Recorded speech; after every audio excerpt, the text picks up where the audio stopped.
अस्सलाम वालेकुम dear students, I welcome you all to our YouTube channel. आप देख रहे हैं के एकेडमी और मैं हूं आपका ट्यूटर अरुण सुरेश। मैं उम्मीद करता हूं आप खैरियत से होंगे और नाइन्थ की बायोलॉजी के रिलेटेड अपने सारे के सारे डाउट्स और क्यूरीज को टाइम टू टाइम क्लियर करते आ रहे होंगे। लास्ट के वीडियो लेक्चर में जिस चीज़ को हमने डिस्कस किया था, हमने जो है क्लासिफिकेशन की यूनिट्स में देखा था, जिसमें हमने स्पीशी को समझा था कि व्हाट स्पीशी इज, इसका मतलब क्या है, हम किन ऑर्गेनिजम्स को कहते हैं कि ये एक जो है सेम स्पीशीज से बिलोंग रखती है। हमने इन सारी चीज़ों को डिस्कस किया था। आज के वीडियो लेक्चर में हम चीज़ समझेंगे, वो हम देखेंगे कि क्लासिफिकेशन की हिस्ट्री क्या है या बैकग्राउंड समझने की कोशिश करेंगे। कुछ साइंटिस्ट का जो है हम रोल देखेंगे कि उनका क्या किरदार रहा है क्लासिफिकेशन के हिसाब से।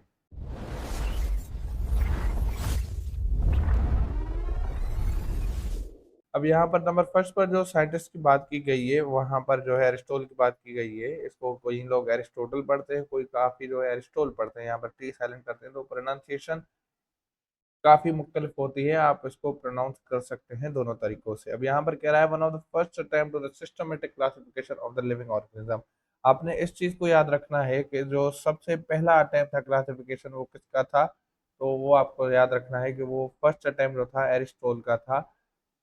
किसी भी ऑर्गेनिज्म को क्लासिफाई करने के लिए जो फर्स्ट सिस्टमिक मेथड इंट्रोड्यूस करवाया था, वो एरिस्टोल ने इंट्रोड्यूस करवाया था।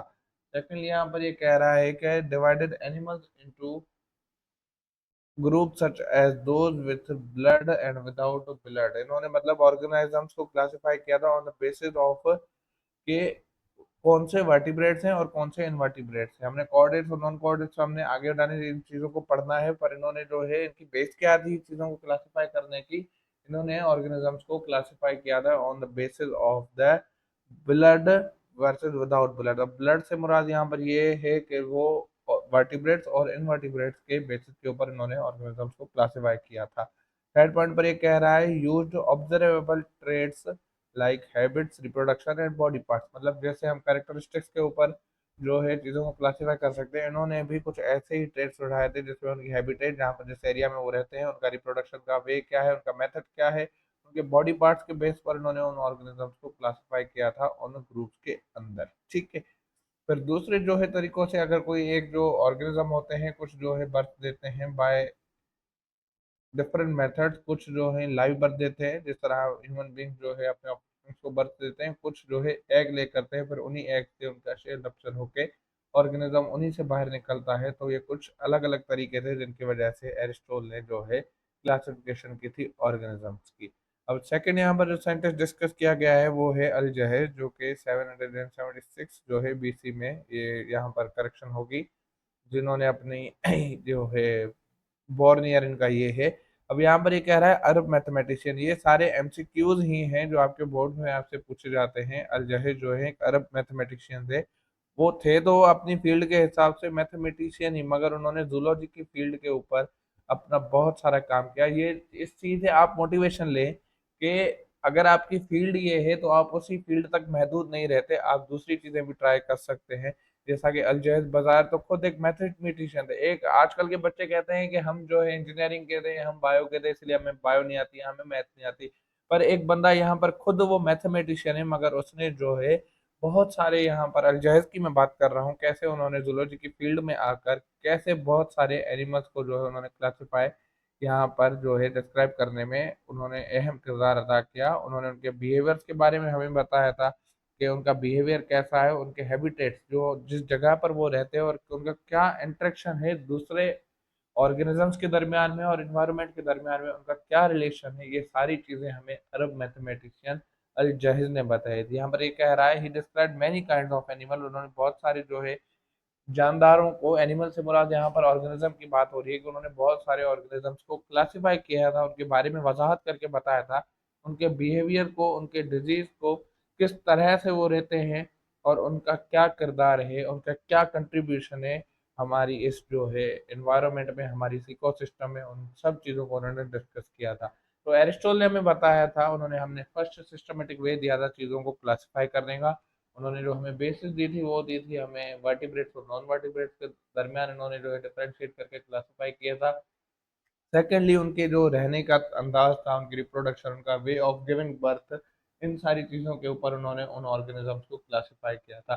जबकि अल-जहेज़ ने जो उन्होंने जो कंट्रीब्यूट किया वो उन्होंने मुख्तलिफ तरीकों से कंट्रीब्यूट किया कि उनके बिहेवियर्स के बारे में हमें बताया, उनके हैबिटेट के बारे में बताया, और क्या इंटरेक्शन है इकोसिस्टम के साथ उसके बारे में बताया, और किस तरह से हो रहे थे, और इनका क्या इम्पैक्ट है, इनकी क्या ज़रूरत है हमारी इकोसिस्टम में, ये सारी की सारी चीज़ें जो है हमें अल-जहेज़ ने बताई।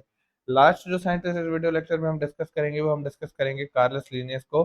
कार्लस लीनियस आप बखूबी वाकिफ होंगे इससे, इनको फादर ऑफ टेक्सोनॉमी भी कहा जाता है क्योंकि जो फाइव किंगडम सिस्टम था वो इन्हीं ने इंट्रोड्यूस करवाया था। अब ये थे स्वीडिश बॉटनिस्ट, मतलब botany means study of plants, और जूलॉजी मतलब स्टडी ऑफ एनिमल्स। ये चीज़ हमने लास्ट के वीडियो लेक्चर में डिस्कस की थी। ये कह रहा है formalize that we call the modern taxonomy. हम जो चीज़ों को हमने टेक्सोनॉमी हिराची जो पढ़ी हुई है, चीज़ों को जो क्लासीफाई कराया था, ये हमें क्लासिफाई करवाया था कार्लस लीनियस ने, जिसको हम कहते हैं फादर ऑफ टेक्सोनॉमी। सो अगर आपसे कोई पूछे who is the father of taxonomy, तो आपने कुछ भी नहीं सोचना, आपने जवाब देना है उनको, Carolus Linnaeus is known as the father of taxonomy, क्योंकि इन्होंने जो है ये फॉर्मुलेट हमें करके दिया था जिसमें हम ऑर्गेनिज्म को क्लासिफाई करते हैं, ये तरीका इंट्रोड्यूस करवाया था, सिस्टमेटिक वे जो है कार्लस लीनियस ने जो है हमें इंट्रोड्यूस करवाया था। इन्होंने इनकी एक और मेजर कंट्रीब्यूशन ये है कि इन्होंने हमें बायनोमियल नोमेनक्लेचर के बारे में बताया था। बायनोमियल नोमेनक्लेचर क्या है हम लास्ट वीडियो लेक्चर में डिस्कस कर चुके हैं, इसको हम ज़्यादा डिटेल में नहीं जाएंगे, बस आप इतना ज़हन नशीन कर लें कि बायनोमेनक्लेचर के ज़रिए हम चीज़ों को नाम देते हैं। बाय मीन्स टू, किसी भी ऑर्गेनिज्म को हम दो नाम देते हैं। ऑन द फर्स्ट नेम हम उसको देते हैं उसकी जीनस का, और हम जो उसको लास्ट नेम देते हैं हम वो उसकी स्पीशी का नाम देते हैं। तो बायनोमियल नोमेनक्लेचर भी कार्लस लीनियस ने ही इंट्रोड्यूस करवाया था। अब यहाँ पर इन्होंने यही पॉइंट नीचे डिस्कस की गई है कि each species gets a two part Latin name genus plus species. Number one पे जैसे होमोसेपियंस है, ह्यूमन बींग्स का साइंटिफिक नाम, या उसको जो है हम साइंटिफिक नेम के लें तो उसकी होमो जो है उसकी जीनस है, और उसकी जो स्पीशी है वो सेपियंस है। तो इस तरह से हम ऑर्गेनिजम्स को नाम देते हैं। यहाँ पर ये कह रहा है establish rules of naming animals and plants places organism in the heritage system, जहाँ पर हमने ये पीछे डिस्कस की थी टेक्सोनॉमी कर रही थी। तो यहाँ पर उन्होंने कार्यस लीनियस के बताया कि किस तरह से चीज़ों को अरेंज करना है। एंड ये सारी इनकी कंट्रीब्यूशन थी इन थ्री साइंटिस्ट की जो आपकी बुक में डिस्कस किए गए हैं।